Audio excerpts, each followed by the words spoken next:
You talking to Ty Dolla $ign about me? How is this your life? What if this could be our life? Hey everyone, welcome back to Style Intellect. Today we are diving into the style evolution of Issa Dee from one of my favorite shows of all time, Insecure. Don't you go nowhere, Mary Bitch. Where I'ma go? Insecure is a critically acclaimed comedy series that aired on HBO from 2016 to 2021. Created by and starring Issa Rae, the show follows best friends Issa Dee and Molly Carter as they navigate the complexities of their careers, friendships, and romantic relationships in South Los Angeles, California. With its sharp humor and authentic portrayal of modern Black womanhood, Insecure explores themes of love, identity, and growth, while offering a fresh perspective on the everyday struggles and triumphs of its relatable characters. The series is celebrated for its witty dialogue, dynamic character development, and its honest look at the ups and downs of navigating adulthood. If you've watched the series and paid close attention to the wardrobe as much as I do, you know that her fashion journey is just as compelling as her storyline. Do you want your man or not? Do you know your plans or not? So let's break down how her style mirrors her personal growth and the ups and downs she faces in life throughout the series. So let's start with season 1.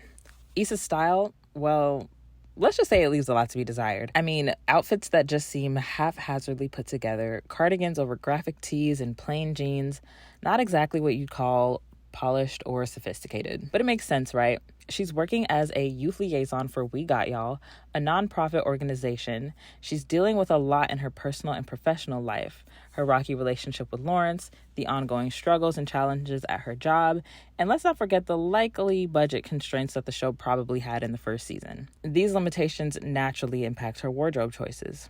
But even when her outfits were a bit all over the place and lacked cohesion, one thing was always on point: her hair. Her natural hairstyles were consistently well-maintained, stylish, polished, and I love that. Love the natural hair representation. Now, there was this one moment in episode 7 where she rocked a beautiful sage green ensemble to her work fundraiser event.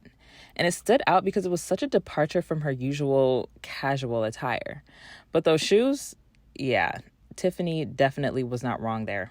The shoes were a mismatch, and it didn't complement the outfit at all, highlighting how even when she tries to step up her game a little bit, there was still some fashion and life missteps. That being said, the work fundraiser was really successful, and she even got praise from her boss. She also gets into an argument with Molly, which I believe is the first real argument we see them have, and it kicks off the downward trajectory of their friendship. She then goes home to an angry Lawrence who realizes that Issa has cheated on him with Daniel. This episode perfectly encapsulates Issa's journey in season 1. She thinks she's getting on the right track, but she's not even close. She has a long way to go with personal and professional development. Her outfit settled for less. Now, in season 2, things are pretty chaotic and full of unexpected events. Issa's style personality is starting to shine through just a little bit, revealing glimpses of her unique fashion sense. She has some great pieces in her wardrobe, but they're not always being styled in the most flattering or interesting ways, which sometimes undermines her overall look. After breaking up with Lawrence, she finds herself living alone at the dunes, which is both a new challenge and an opportunity for self-discovery. In her unsuccessful hotivity phase, she's trying to navigate the complexities of single life.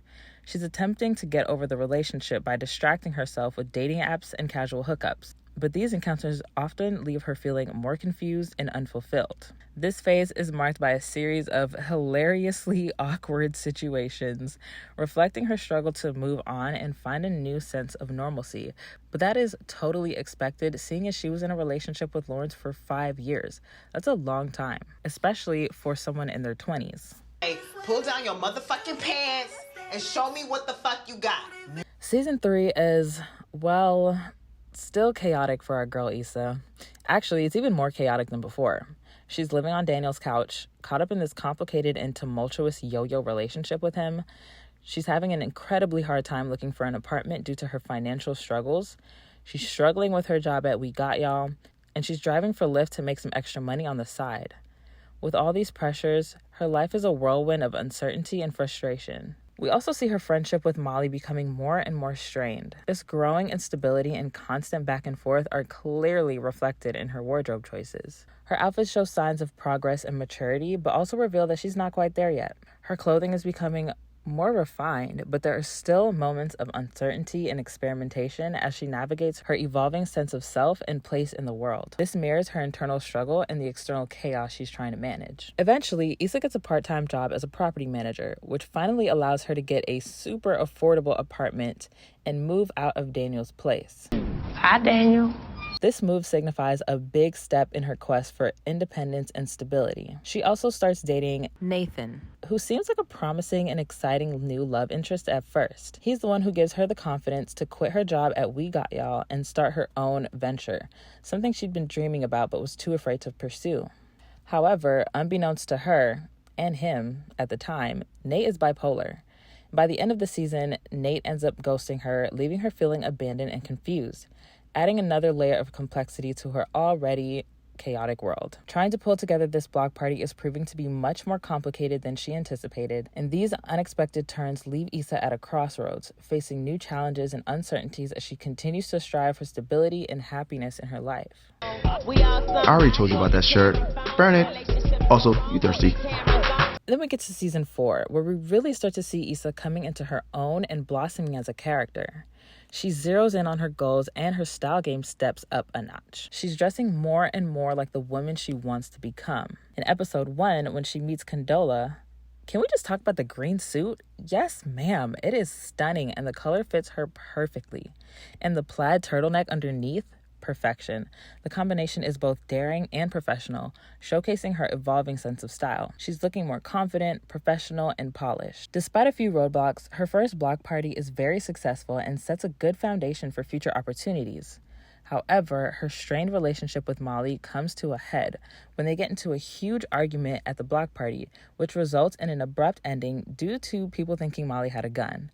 Because of this fight, Issa can't even fully enjoy her newfound success, and this causes her to do some self-reflection. She also meets up with Lawrence in episode 8 wearing this fire red ensemble. Absolute fire. The bold color not only catches the eye, but also signifies her passion and determination. She also reaches out to Molly, handing her a proverbial olive branch, hoping that they can reconnect and talk about things.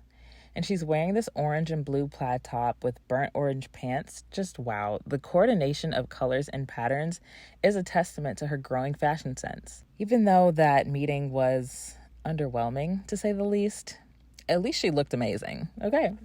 And then she wore this burnt orange jumpsuit when she goes to help Nate move. It was this perfect blend of casual and chic. But even with all this style and professional progress, Issa still struggles with communication and admitting when she's wrong, which is frustrating, but honestly, relatable. We used to be friends. We kind of still are. Maybe. Hopefully. She might hate me. Can I get you some alcohol, sis? Yes. By season 5, Issa's really gotten it together for the most part.